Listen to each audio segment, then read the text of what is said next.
En el universo infinito, un lejano y débil punto de luz azul es nuestro planeta. Gaia, nuestro real y único hogar y el que dejaremos para los que vendrán, si les permitimos.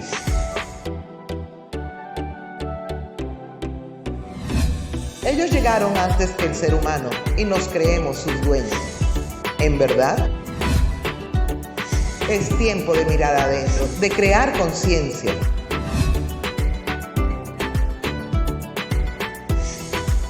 De vencer el miedo, la manipulación, educarnos en la igualdad y cambiar el esquema mental del sistema imperante. No somos nuestra mente ni los pensamientos encriptados. Basta de posverdades. Emprendamos el camino de retorno al equilibrio.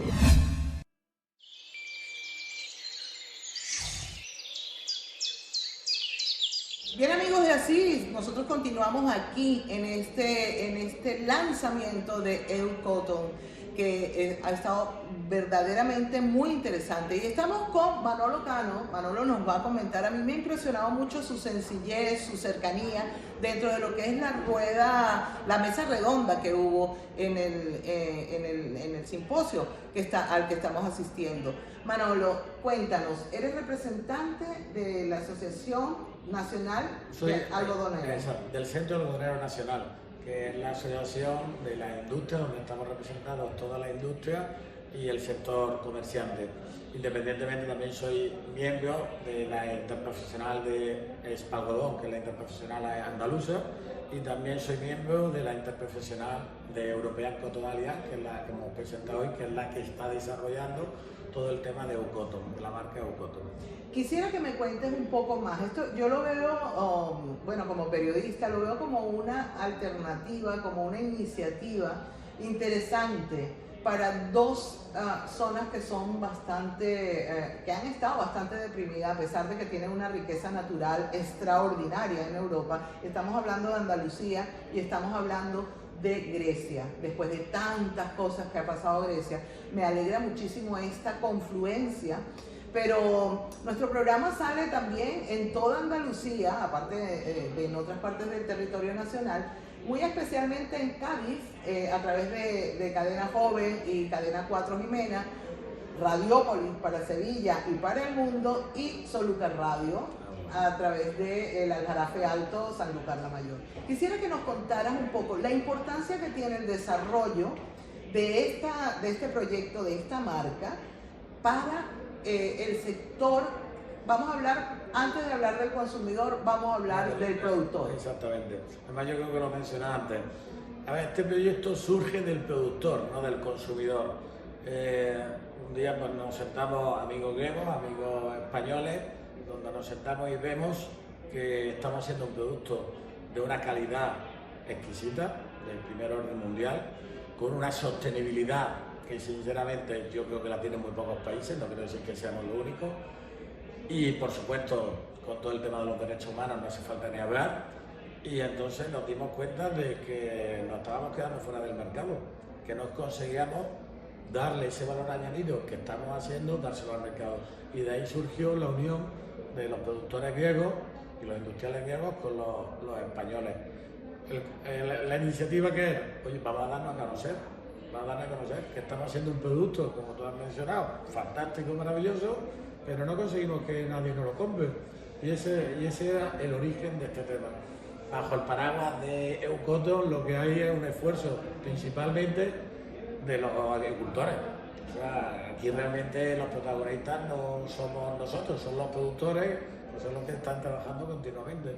Yo creo que el dignificar ese trabajo, el poder poner sobre la palestra europea y mundial la gran riqueza que tiene, y sobre todo esta zona, ¿no? Andalucía, el trabajo de ese obrero, esa persona que se compromete con la tierra.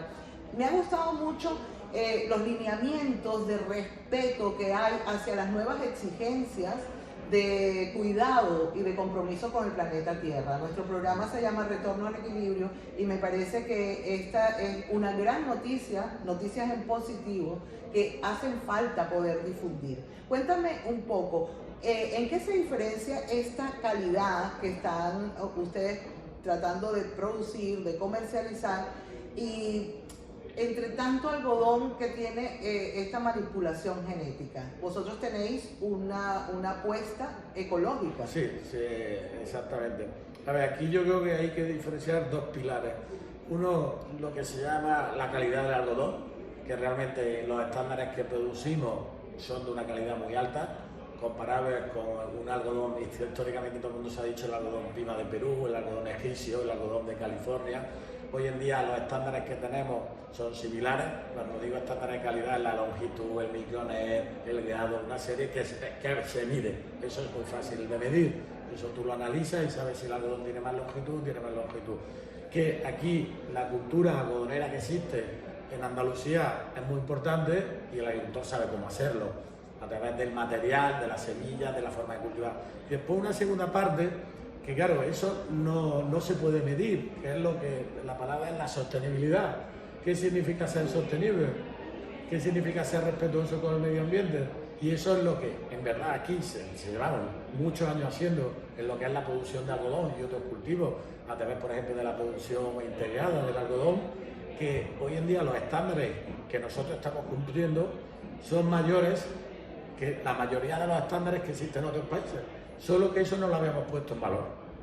En definitiva, es poner en valor algo que vamos haciendo y que nos vamos reinventando continuamente, porque como cualquier sector te tienes que estar reinventando, es decir, vamos a llegar al consumidor. Por eso luego se habla mucho del consumidor, que claro, el consumidor es otro mundo, pero que esto está hecho por y para los agricultores para conseguir que realmente ese esfuerzo que están haciendo, que se valore, que no sea realmente, no, es algodón, no, algodón, en este caso europeo, lo vale porque se hace un esfuerzo detrás de él. También vi que la parte de residuos ya está pensada. Sí. ¿Cómo vais a hacer para que nuestros followers, nuestros oyentes puedan conocer esa trama, ¿no? del engranaje empresarial? ¿Cómo hacen ahora con los residuos de algodón? Creo que hoy en día la normativa europea de gestión de residuos, nosotros es de las más exigentes que hay. Yo creo que no hay ningún país tan exigente como la Unión Europea. Toda la cadena, por lo menos hasta la que yo conozco, lo cumple a rajatabla. Ya desde el saco de la semilla, ya no es el saco que se tira, no, el saco hay que recuperarlo, hay que llevarlo a un punto limpio. Toda esa gestión hoy en día se está haciendo. Realmente no es nada nuevo, lo único que vamos adaptándonos conforme a lo que va exigiendo, en este caso la Unión Europea, que al final es lo que exige el consumidor o el mercado. O sea, hay una gestión de intentar residuo cero. Entonces eso lo uno con el kilómetro cero, que también se comenta mucho que es el kilómetro cero. Al final producto de cercanía. Claro. Le ha comentado alguien, nosotros, por decirlo, el 85% del algodón español y griego, pero claro, voy a focalizar porque tengo los datos más del algodón español, va fuera de la Unión Europea. Entonces, ¿qué sentido tiene mandar un algodón a Vietnam, a Bangladesh, que vuelve? Eso provoca contaminación, residuos, etc. Entonces, lo que se persigue con esto es que el residuo, no solamente físico, el que puedas tocar, pero sí también el energético, que es la huella de carbono, también sea cero. Es decir, lo que producimos vamos a hilarlo aquí, vamos a tejerlo aquí y vamos a venderlo aquí. O sea, y eso sí es la gestión de residuos, porque es la huella de carbono, es decir, ¿cómo lo diría? Tener un impacto negativo.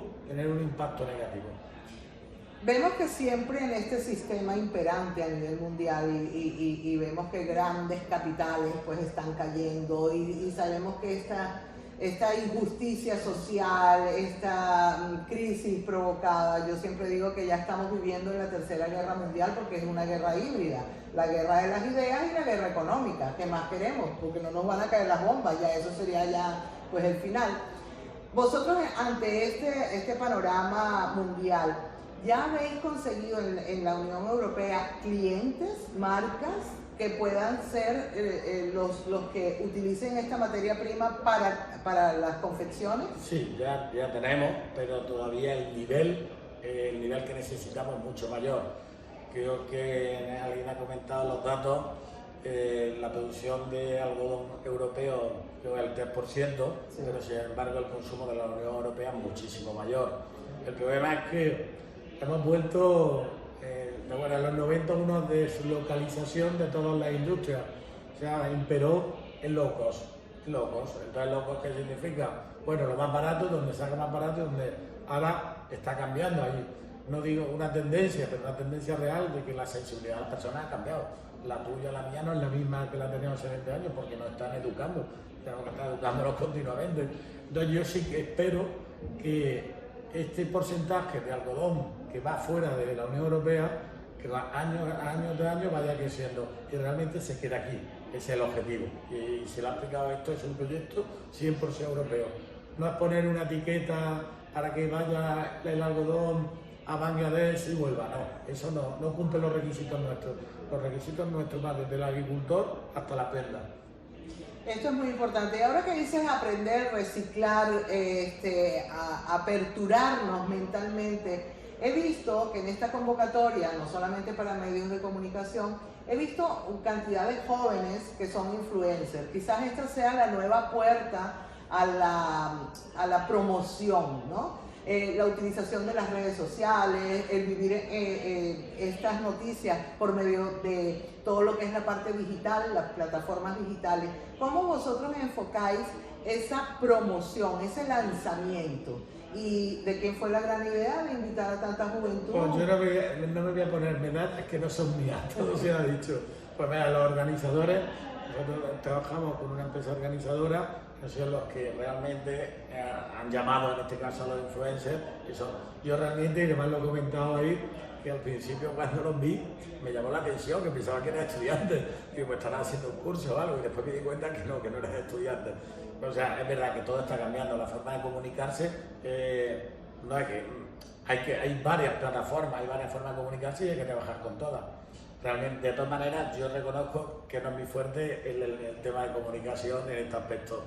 Pues si te he jalado hasta la sala de invitados porque me ha gustado mucho la cercanía, cómo te has expresado y sobre todo ponérselo fácil. Bueno, ya para concluir este ratito contigo, quisiera que aprovecharas tanto las plataformas audiovisuales como el espacio que nos da nuestras emisoras hermanas que replicarán toda esta producción, para que invites a la gente a tener conocimiento, a sumarse a este proyecto, a poder comprar esos productos que pronto veremos en el mercado con una nueva conciencia, un nuevo origen y sobre todo me ha gustado mucho el respeto que tienen sobre la clase trabajadora que se dedica al cultivo del algodón.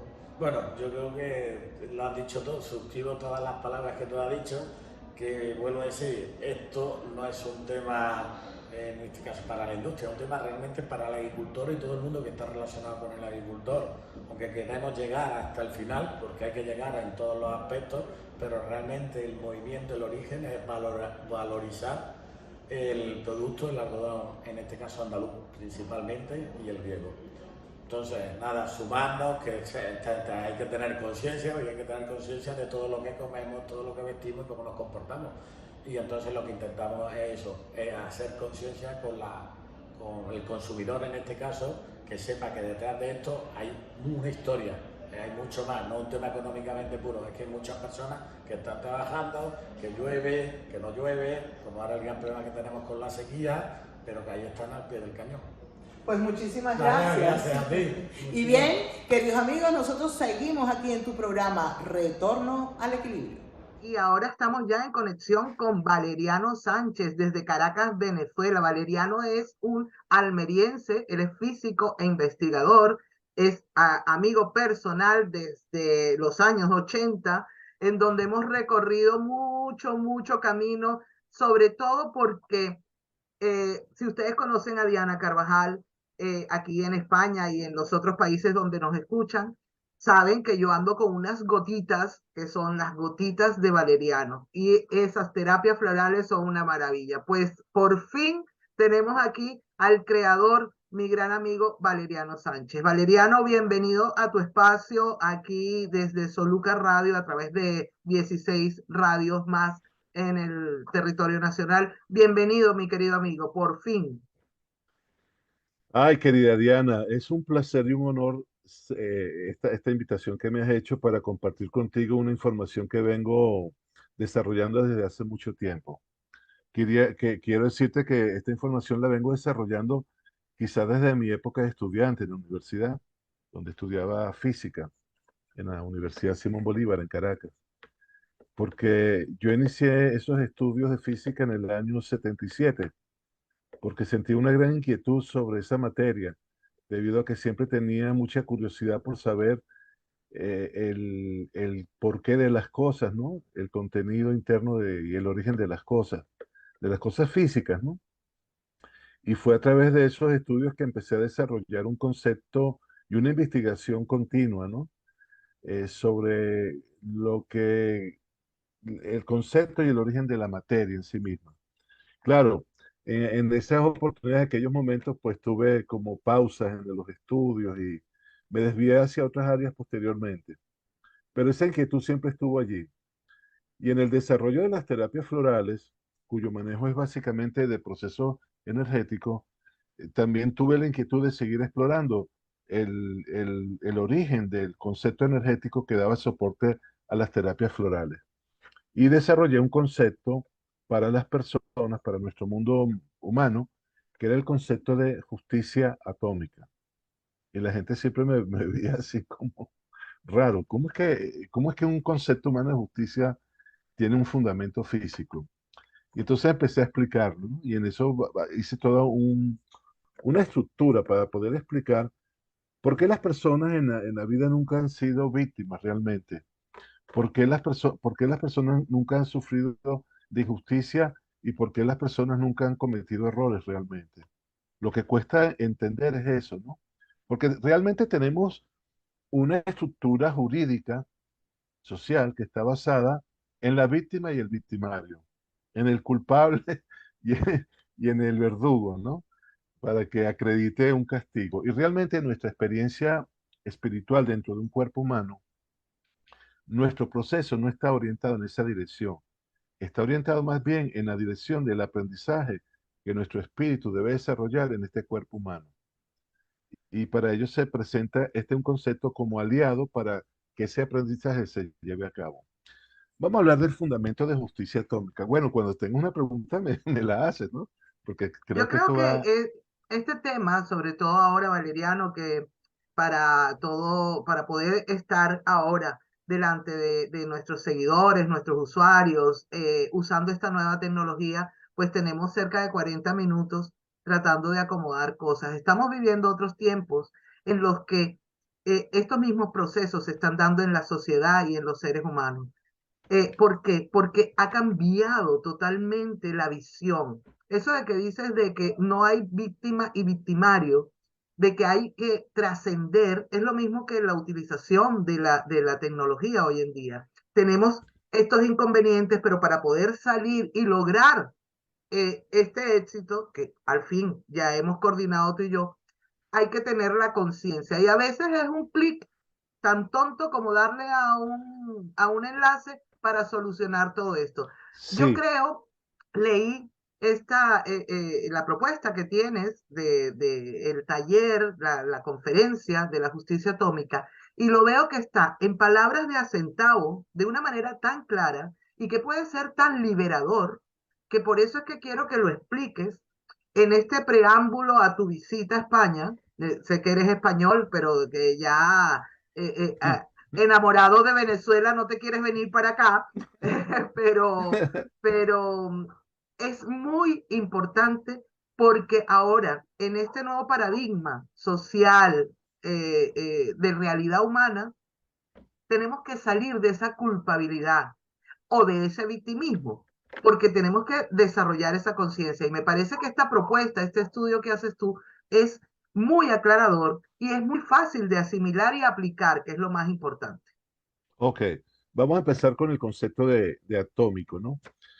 Vámonos al origen de la materia y de la energía. Hoy por hoy hay un estudio muy profundo sobre las partículas más pequeñas de la parte atómica, subatómica, que crean la materia. Y se estudian en los aceleradores de partículas, haciendo chocar unas subpartículas como neutrones contra otros a velocidades cercanas a la velocidad de la luz. Cuando estas partículas, como los neutrones, chocan entre sí, se fragmentan en partículas más pequeñas. Pero llega un momento que esas partículas llegan a un estado muy cercano a desaparecer materialmente. De hecho, no tienen la capacidad de medir la masa que contienen porque justamente se acercan a un punto donde la masa desaparece, pero la presencia de energía está latente. Y entonces, ¿cómo expresar la energía si no hay una masa que la aplique? ¿Me vas entendiendo? ¿Cómo dar un adjetivo a un sujeto que no existe? Si no hay sujeto, no debería haber adjetivo. Es decir, llega un momento donde se encuentran con partículas, las cuales las llaman quantum, porque las definen en función de energía, pero es un error definirla en función de energía, porque la masa, que es la que caracteriza la energía, no existe. Y ahí hay la gran dilema. Se habla también, por otro lado, de la teoría de las cuerdas, que el universo está construido de vibraciones que son como cuerdas, pero las cuerdas siempre requieren un elemento, o las vibraciones requieren un elemento que se movilice. Y llegamos a un punto que lo llaman también materia oscura. Pero es muy difícil cuando no quieres aceptar la realidad. La realidad básica a la que yo he llegado, y que es altamente taoísta, es que el universo está creado del vacío. El vacío tiene una propiedad. El vacío facilita el movimiento.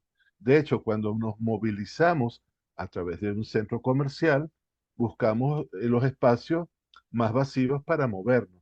Si el centro comercial está saturado de gente, pues se nos dificulta el trasladarnos caminando. Si el centro comercial está vacío, nos movilizamos muy fácil. Igual pasa en una autopista. Si entramos con nuestro coche a una autopista y está llena de coches, pues se impide el movimiento. Pero si la autopista está vacía, nos facilita darle chola, como decimos por acá. Es decir, el vacío en absoluto genera un movimiento que rota sobre sí mismo, se autocomprime, genera un vórtice, un movimiento vorticial circular sobre su propio eje. Esto permite que cree una tensión alrededor de él que se aglutina en forma de materia aparente. Da la apariencia de materia sólida. De hecho, todas las partículas y subpartículas tienen un movimiento llamado spin. Spin significa que gira sobre sí misma. Ese movimiento circular es el que garantiza autocompensación automática en todo el universo y permite que haya un orden establecido por la autocompensación permanente del movimiento rotativo. Veamos algo cómo se expresa en la naturaleza el movimiento rotativo. El movimiento rotativo se expresa en las olas de una piscina, donde hay un movimiento ondulatorio sobre la superficie del agua, pero que a su vez es producto de cómo giran las partículas circularmente dentro de ellas. De hecho, cuando llega al borde de la piscina, la onda rebota porque el modelo circular lo permite y regresa al origen que la provocó. Si tú en una piscina mueves el agua, vas a crear unas ondas que van a chocar sobre las paredes de la piscina y van a regresar a ti. En el aire lo vemos a través de los tornados, que generan vórtices sobre ellos mismos. Lo podemos observar en toda la estructura del ADN, que es circular, que gira alrededor de un vórtice. Todo el universo está cargado de movimiento circular y nuestro proceso energético, la energía, en esencia es movimiento circular a lo largo de... Una vez le hice una pregunta a un profesor de física. Profesor, usted dice que por este cable pasa tanta carga eléctrica, es decir, electrones, a través de... Si han pasado tantos electrones a lo largo de tantos años, no debería haber cobre, porque ya pasaron, se dispersaron y todavía hay cobre. ¿Cómo es la onda? No, lo que se mueve no son los electrones, es el movimiento de tensión que traslada un electrón a otro. Es el movimiento el que se desplaza, no el electrón. Es algo interesante entenderlo así porque una vez que estás en esencia de que la energía es movimiento rotativo, tus palabras, tus pensamientos, tus emociones y tus actuaciones son una compensación de varios niveles de vibraciones circulares que van a proyectarse y regresar a uno. ¿Qué significa que regresa a uno? Que siempre hemos estado activando un boomerang energético y que siempre hemos recibido la forma como hemos pensado, sentido, hablado o participado. Como nosotros no tenemos coherencia vibratoria entre lo que pensamos y lo que ejecutamos, sentimos y hablamos, generalmente las cosas terminan no acoplándose exactamente al modelo mental, porque el modelo mental puede crear, pero también estás creando con la emoción. Y si no están acopladas, las sumatorias de vibraciones van a dar una resultante diferente al pensamiento exclusivo, porque tienes que incorporar la emoción, las acciones, las palabras y las intenciones. Y es la sumatoria de todas esas variables vibratorias que te da el día a día, el que te da. Y es una forma muy interesante de planificar lo que va a ocurrir, sabiendo cómo estás disponiendo de tus vibraciones en las diferentes capas en un momento dado. Por eso digo que cuando uno revisa la vida personal de cada uno, y en mis pacientes lo hago, todos mis pacientes llegan como víctimas de algún sufrimiento, entonces yo le hago reflexiones, le hago preguntas reflexivas para que ellos descubran en qué momento activaron o participaron directa, indirectamente, consciente, inconscientemente, tácita o explícitamente, con pensamiento, palabra o omisión de aquello que han recolectado que los hace sufrir. Una vez que ellos descifran que han sido co-creadores y no víctimas, entonces pueden empezar a modificar la forma de participar. Y una vez que empiezan a modificar la forma de participar, se resuelve el conflicto de lo que están recibiendo. Y ese es el concepto de la justicia atómica, disponer de unas características que te hacen receptor. Eso lo vemos en todos. Todo el mundo llega, y eso lo vemos mucho, sobre todo en política, todo el mundo llega al poder a través de sentirse víctima o ser representante de las víctimas que sufren para corregir esto. Y esas personas, identificadas con esas vibraciones, terminan participando de eso y agudizando más a aquellos que querían corregir. Y también reciben el retorno de lo que han hecho. Nadie se escapa, nadie, A nadie mí pasa listo. me encanta este planteamiento porque es que se ha como dividido mucho la tarta, como dicen aquí, ¿vale? Eh, si soy físico, eso no tiene nada que ver con la vida diaria, eso no tiene nada que ver con la política, eso no tiene nada que ver con la ética, con la manera, con el karma. Hay un tal arroz con mango que no unifican.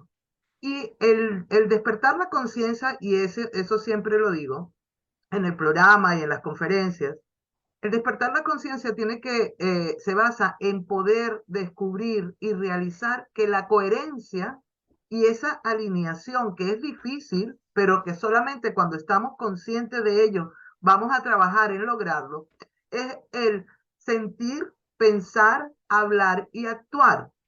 Por lo menos, Valeriano, que nos conocemos de mucho tiempo, yo decidí dejar de viajar, dejar de una vida tan urbana y me compré una finca en Andalucía. Este era mi sentir, mi vibrar, mi sueño. Ahora, tengo que asumir que el vivir en el campo es muy hermoso, pero tiene unas consecuencias. Debo ser coherente. No puedo Sí, pretender, o sea, no puedo pretender vivir en el campo como que si tuviera un chalet en la mejor zona, no, porque aquí hay tierra, porque aquí hay lluvia, pero es parte de mi sueño. Entonces no me puedo sentir víctima ni del karma, ni de una mala decisión, sino asumir, disfrutar, y en eso es lo que yo me baso. Cuando la gente no tiene estos conceptos claros, se sienten como hojas al viento, víctimas de sí, un destino, de un sí, karma. de ay, qué mal el gobierno, la culpa, ahora España empieza procesos electorales, primero municipales que serán en mayo, el 28 de mayo, y el próximo año a nivel de gobierno central. Entonces, es verdad lo que tú me estás diciendo. O sea, aquí vemos que estoy votando desde mi necesidad, no desde mi aportación. Entonces vamos a seguir en las necesidades.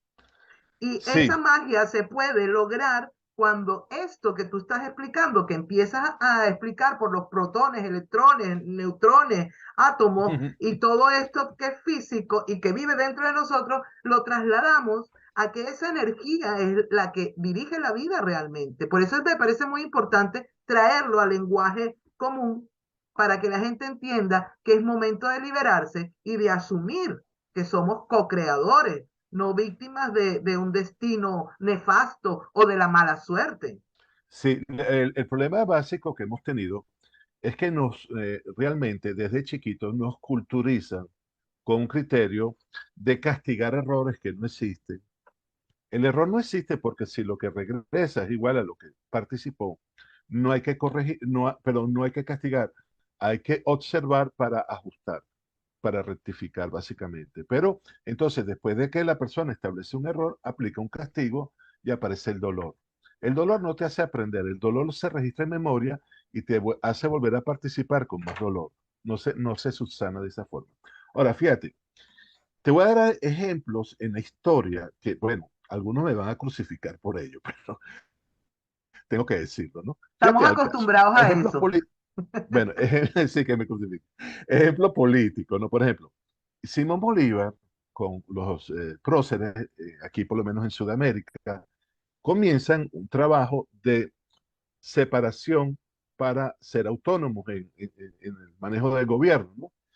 Eso en esencia es un trabajo de ruptura con, con la de...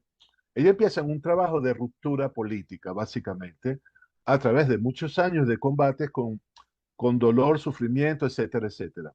Una vez que ellos consolidan la ruptura, quieren invertir la energía y tratan de hacer un trabajo de creación política de unificación. Pero ¿cómo vas a poder unificar si previamente estás creando un proceso contrario? Lo contrario a la unificación es la ruptura. Y estás haciendo un trabajo de ruptura para después unificarte. Ellos tendrían entonces, y fue lo que pasó, que lo que estaba unido, producto de la acción de ruptura, una vez que ellos se consoliden en el poder, se sigue fraccionando y la Nueva Granada se fracciona, Perú también se fracciona de Bolivia, todos los países latinoamericanos quedan fraccionados cuando ellos en el fondo lo que querían era mantenerle el gobierno unificado como previamente había sido hasta entonces.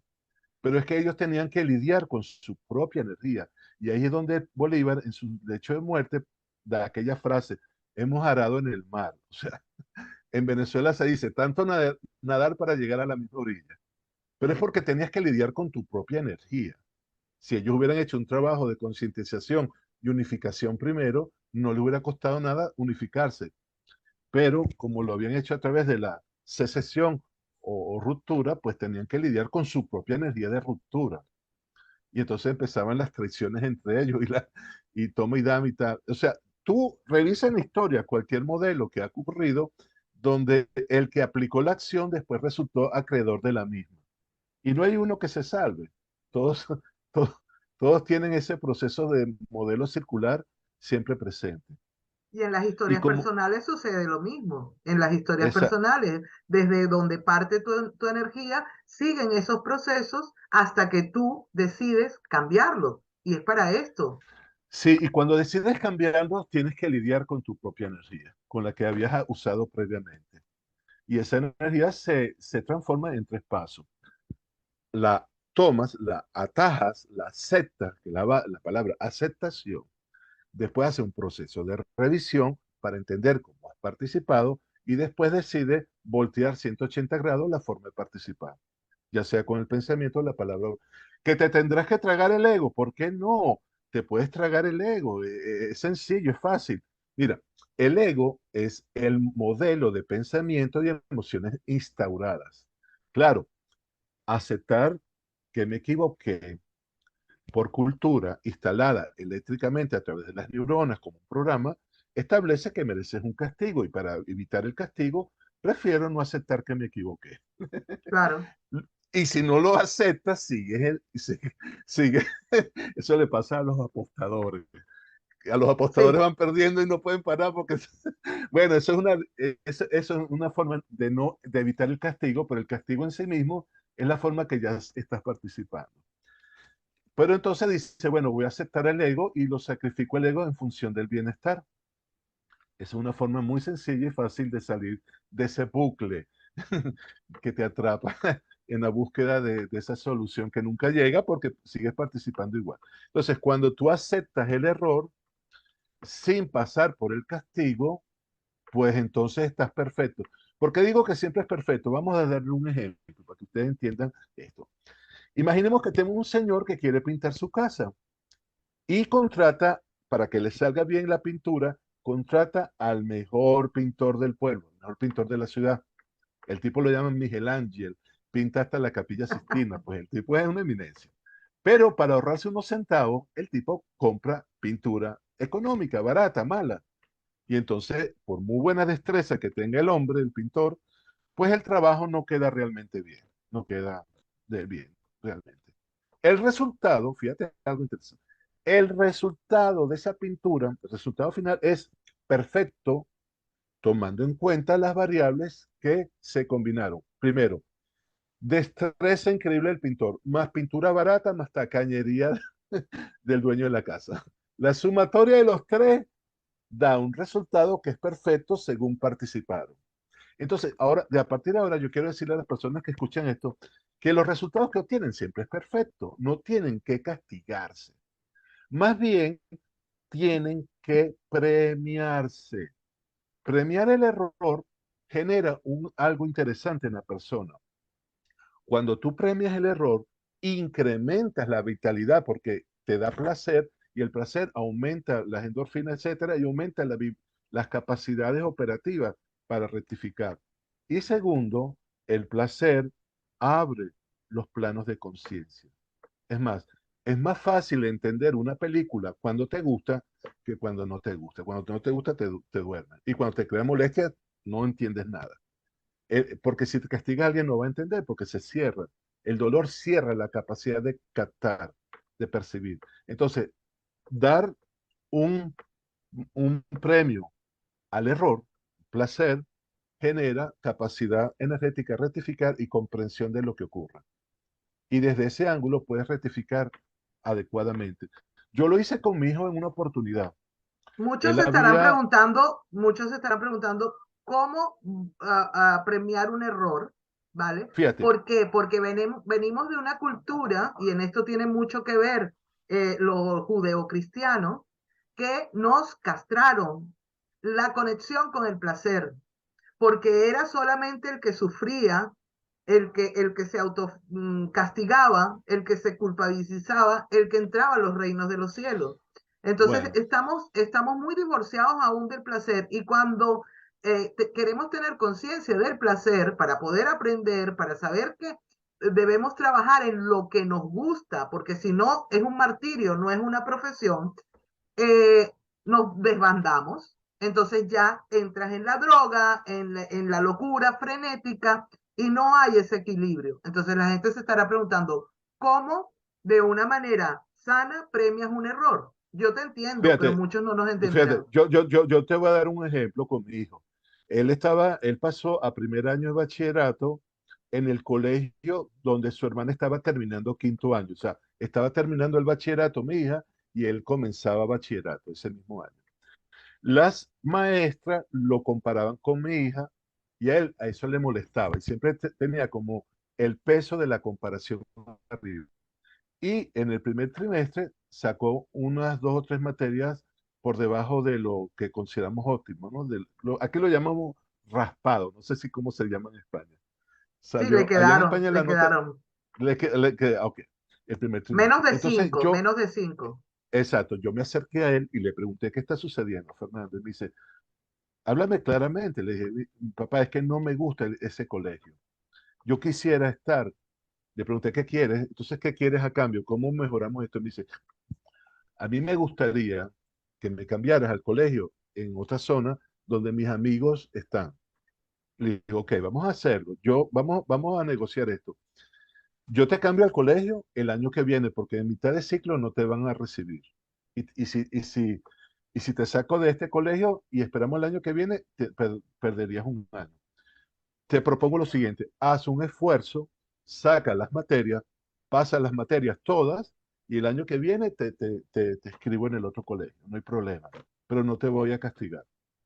Él se sintió aliviado, entró en conciencia de que había una mejoría y estábamos ganados a favor de su evolución, sacó todas las materias y el año siguiente lo escribió en el otro colegio. No hizo falta crear una tensión negativa para resolver algo. ¿Ves? Y en esa forma, Perfectamente explicado, otro, perfectamente explicado. otro ejemplo. Imagínate que vas con un grupo de amigos subiendo una montaña de excursión y uno de tus amigos por casualidad pisa una roca y se te viene para abajo como 3 o 4 metros y termina en un grupo de arbustos que está ahí. Y está todo magullado, el pobre hombre, ¿no?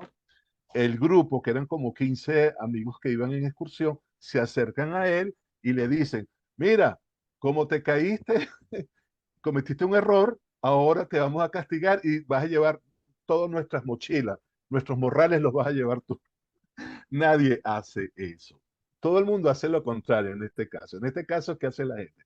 No te preocupes, ven para acá, toma, vamos a apoyarte, apóyate aquí, tal. Mira, tráete la crema para los golpes y se la aplica y tómate un refresco y te cuentan un chiste, vamos a descansar un rato. O sea, todo el mundo trata de suministrarle energía para que él retome el camino. Y de eso se trata. Si cometes un error, por ejemplo, bueno, comete un chocolate si te gusta, baila una canción de moda, te vas para el cine, te compras un vestido, haces algo en la que tú memorizas que el error no te va a crear culpabilidad ni dolor. Y Es estás que exenta de la eso es culpa. importante, porque la gente le gusta, digo yo, darle en la llaguita y darle en la llaguita y el error lo puedes haber hecho hace 10 años y sigues. O sea, esa Eh, memoria de dolor, ese autocastigo, fíjate que hay una cosa, Valeriano, que a mí me ocupa, que es que los niveles de suicidio o de tendencias autolíticas cada vez mundialmente son mayores, pero es porque viene este nivel de frustración, este ajá. nivel de exigencia. Fíjate, en terapia floral fabriqué una fórmula que se llama fórmula anti-suicidio o provida. Esta es una fórmula justamente que está orientada al error. ¿Por qué? Porque el error cometido es el disparador de aplicación de un castigo que según la escala del error puede llegar a niveles de suprimirte la vida, como hacen en muchos casos los japoneses, que son tan autoexigentes que, y yo te lo digo porque viví una temporada en Japón y veía en los periódicos los niños que se suicidaban porque no llegaban el estándar a nivel de estudios que buscaban, no llegaban con los promedios adecuados, entonces se lanzaban al metro, por ejemplo. Esto, esta fórmula va a aliviar el concepto de estarte autosometiendo, infligiéndote dolor por cometer errores. Hace que el error se transforme en un concepto diferente, que aunque lo puedas cometer, no te aflijas por ello mismo, sino que lo puedas entender y rectificar oportunamente, sin pasar por tantas sensaciones dolorosas. Y esa es la clave, porque una vez que lo entiendes, eres co-creador, no eres víctima. Fíjate algo que le digo también a mis pacientes cuando llegan. Ellos se ríen, como se va a reír la gente. Le digo, si te sientes víctima, eres una piñata en una fiesta de niños. Y le pregunto, ¿qué atrae la piñata?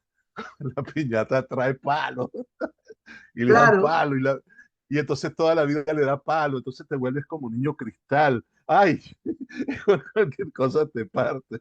No eres así. Tú atraes lo que tú te sientes que participas realmente.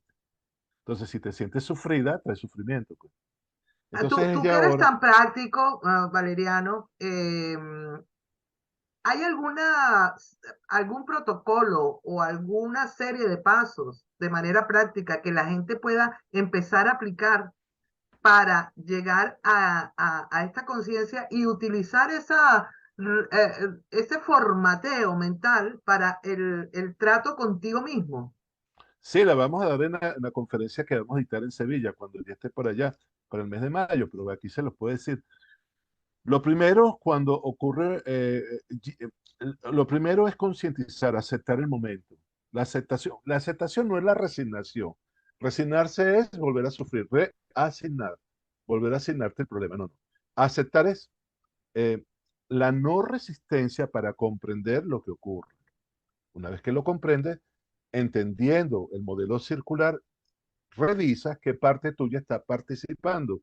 Y una vez que entiendes que la comunicación, los pensamientos, las emociones o las acciones están participando en la creación de eso, pues decides modificarla de raíz, cambiarla al 100%, ¿ves? Pero no hay rectificación si no hay aceptación. Yo te voy a comentar algo de mi vida. Yo en una época, 19, de los 19 a los 21 años, estuve en el mundo de las drogas, ¿sabes?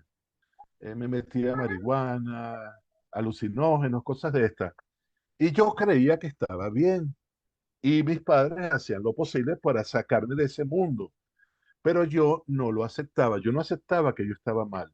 Yo aceptaba que estaba bien. Entonces, aunque ellos me hubieran jalado con un camión, yo volví al sitio de origen, a volverme a echarme, me volví a dañar, hasta que llegó un día que comprendí que yo no estaba bien y acepté que no estaba bien.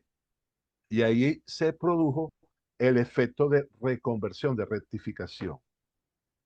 Pero para comprender entonces que estás mal, debes aceptar el error, trascendiendo el ego que se defiende. Tienes que agarrar el modelo de pensamiento o emociones y ponerlo al servicio del bienestar. Si las situaciones no te están dando bienestar, tienes que entender que ese modelo no funciona, no es práctico. Y renunciar a él o modificarlo va a ser la clave la mo- de, de salir de esa zona de problemas hacia una zona de soluciones. También hay que entender algo muy interesante, y esto se lo digo también a los pacientes. Miren, todos los obstáculos y dificultades que ustedes experimentan en la vida, todos ellos, han sido previamente acordados antes de tu nacimiento vía espiritual. Tu espíritu, antes de encarnar en un cuerpo físico, le solicitó al universo, al creador, la necesidad de evolucionar en un cuerpo humano y para ello requería experimentar ciertas situaciones que trajeran ciertos obstáculos y ciertas dificultades. Es como cuando tú decides ir a un gimnasio, Diana. Tú decides un gimnasio para aumentar bíceps, para aumentar, no sé, pectorales, glúteos, etcétera. Y el entrenador te dice, ¿estás segura que quieres? Y tú dices, sí, sí, sí, sí. Bueno, hazme 500 flexiones. Y dice, ay, ay, 500 flexiones, Dios mío. Y el entrenador te dice, pero no es lo que tú querías, pues. ¿Cómo quieres? Sí. Desde tu casa tomándote un refresco no lo vas a hacer. Entonces, estos obstáculos y dificultades son realmente invitaciones, retos o desafíos para desarrollar capacidades latentes dentro de uno. Y desde esa óptica, el enfrentar esos obstáculos se resuelve desarrollando las capacidades latentes que requiere el obstáculo para ser atendido. Es decir, hay situaciones en la vida que son obstáculos, pero que requieren para atenderlas paciencia, tenacidad, comunicación, compromiso, etcétera. Uno tiene que hacer una lista de elementos que requiere el obstáculo dentro de uno mismo para ser vencido.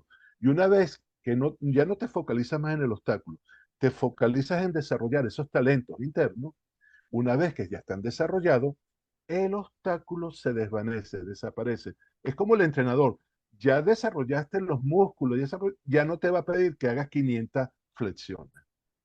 O sea, el enfrentar la vida solamente requiere entender que estamos capacitados por modelos circulares porque va a venir igual a nuestras capacidades latentes.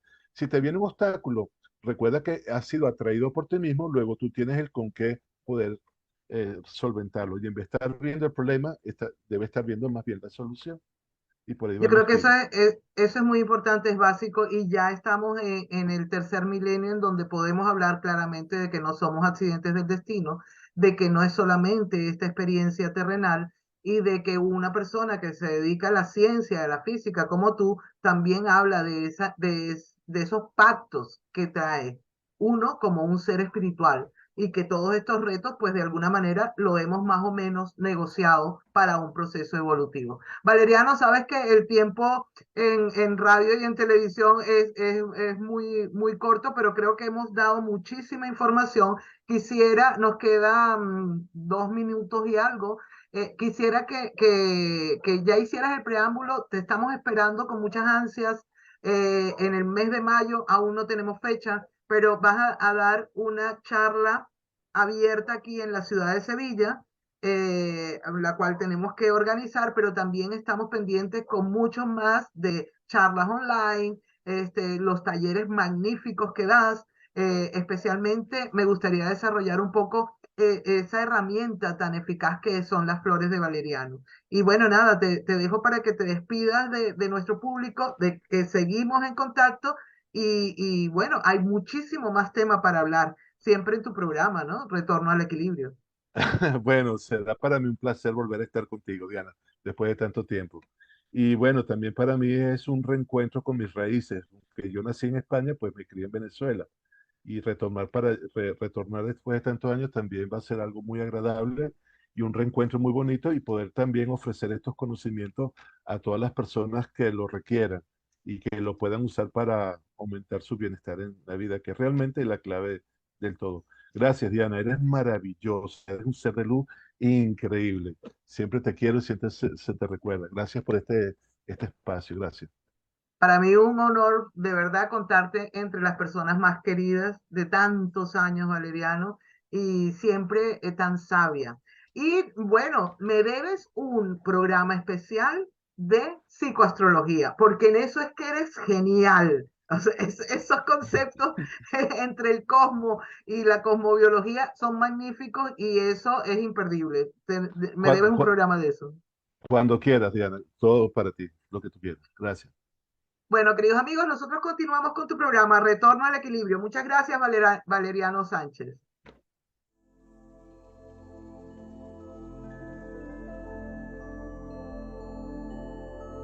Porque la verdadera belleza nace en el interior, en Harmonix nos ocupamos de poner a tu alcance nuestra línea de productos y terapias para la belleza de cuerpo, mente y alma.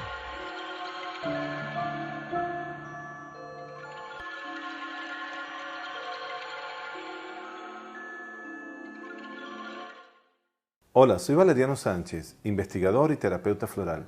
Quiero presentarles hoy un producto llamado Auraflor.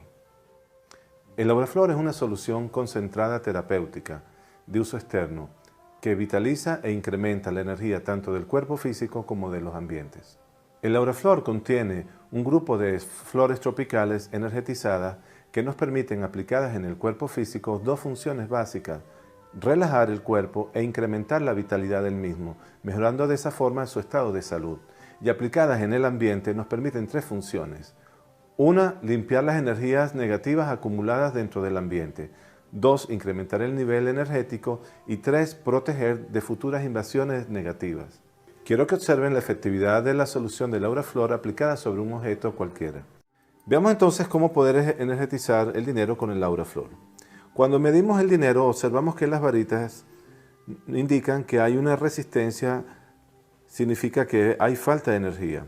Cuando aplicamos la solución sobre el papel, se crea entonces un incremento de la energía y medimos y vemos cómo la energía fluye creando un campo protector y de armonización sobre ese objeto. Al igual que el papel moneda, el billete, podemos también armonizar otro tipo de objetos. En este caso podemos armonizar herramientas de uso diario. Observamos que el campo de energía del objeto es inanimado, es decir, no tiene vitalidad. Al aplicarle la solución en forma de spray, la energía del objeto adquiere una dimensión de fuerza vibratoria que empuja las varitas en dirección hacia donde yo estoy. El Auraflor entonces es una solución que nos permite armonizar tanto nuestro ambiente físico como nuestros estados internos. Por ello, podemos obtener a través de las flores la fuerza y la vitalidad necesaria para armonizar nuestro ser.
En el universo infinito, un lejano y débil punto de luz azul es nuestro planeta. Gaia, nuestro real y único hogar y el que dejaremos para los que vendrán, si les permitimos.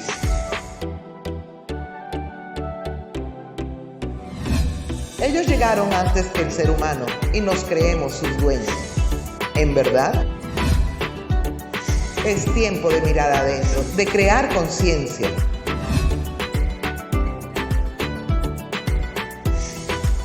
De vencer el miedo, la manipulación, educarnos en la igualdad y cambiar el esquema mental del sistema imperante. No somos nuestra mente ni los pensamientos encriptados. Basta de posverdades. Emprendamos el camino de retorno al equilibrio.